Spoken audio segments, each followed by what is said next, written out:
Hindu religion is the only one of the world's great faiths dedicated to the idea that the cosmos itself undergoes an immense, indeed an infinite, number of deaths and rebirths.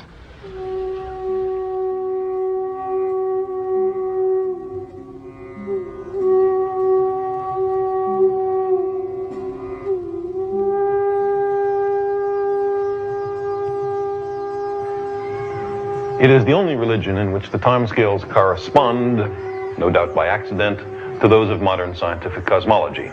Its cycles run from our ordinary day and night to a day and night of Brahma, 8.64 billion years long, longer than the age of the Earth or the Sun, and about half the time since the Big Bang.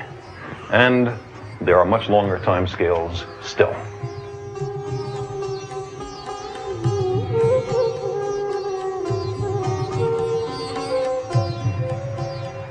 There is the deep and appealing notion that the universe is but the dream of the God, who, after 100 Brahma years, dissolves himself into a dreamless sleep, and the universe dissolves with him, until, after another Brahma century, he stirs, recomposes himself, and begins again to dream the great cosmic lotus dream.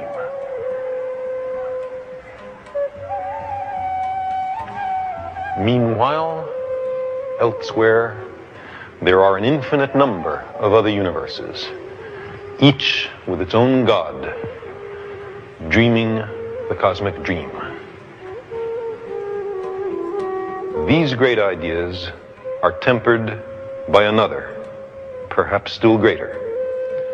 It is said that men may not be the dreams of the gods, but rather that the gods are the dreams of men.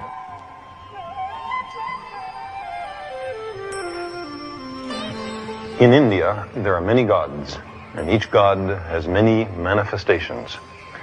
These Chola bronzes cast in the 11th century include several different incarnations of the god Shiva, seen here at his wedding.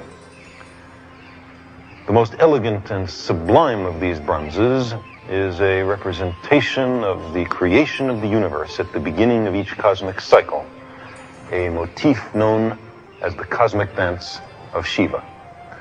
The god has 4 hands. In the upper right hand is a drum whose sound is the sound of creation. In the upper left hand is a tongue of flame, a reminder that the universe, now newly created, will, billions of years from now, be utterly destroyed. Creation, destruction.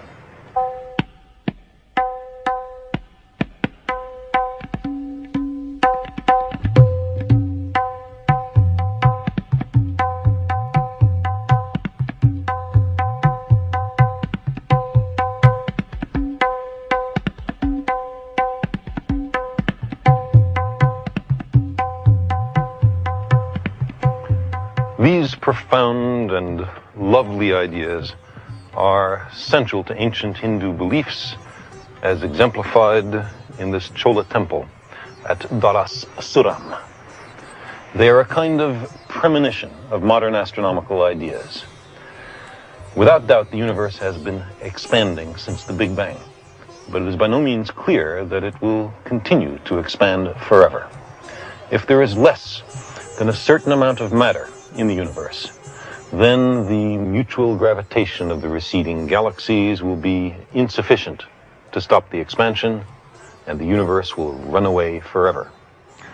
But if there is more matter than we can see, hidden away in black holes, say, or in hot but invisible gas between the galaxies, then the universe holds together and partakes of a very Indian succession of cycles: expansion followed by contraction, cosmos upon cosmos, universes without end. If we live in such an oscillating universe, then the Big Bang is not the creation of the cosmos, but merely the end of the previous cycle, the destruction of the last incarnation of the cosmos. Neither of these modern cosmologies may be altogether to our liking.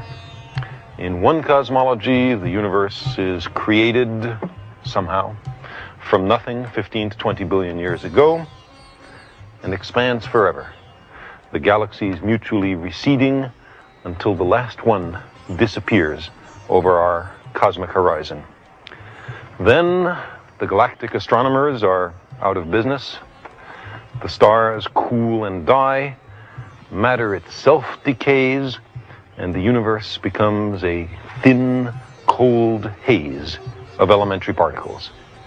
In the other, the oscillating universe, the cosmos has no beginning and no end, and we are in the midst of an infinite cycle of cosmic deaths and rebirths, with no information trickling through the cusps of the oscillation. Nothing of the galaxies, stars, planets, life forms, civilizations evolved in the previous incarnation of the universe trickles through the cusp, flitters past the Big Bang to be known in our universe.